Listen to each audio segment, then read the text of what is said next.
Hey, Christina again. Let's see what today's question is.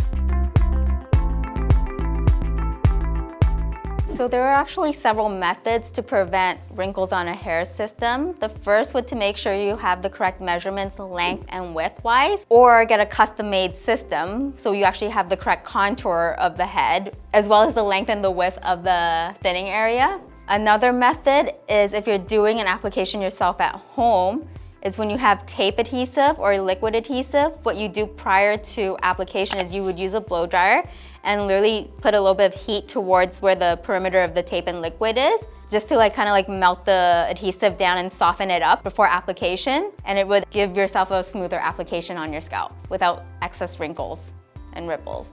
Another method could also be coming in and getting a professional hairstylist to apply it on. Well, that's it for today. Don't forget to subscribe to our YouTube channel.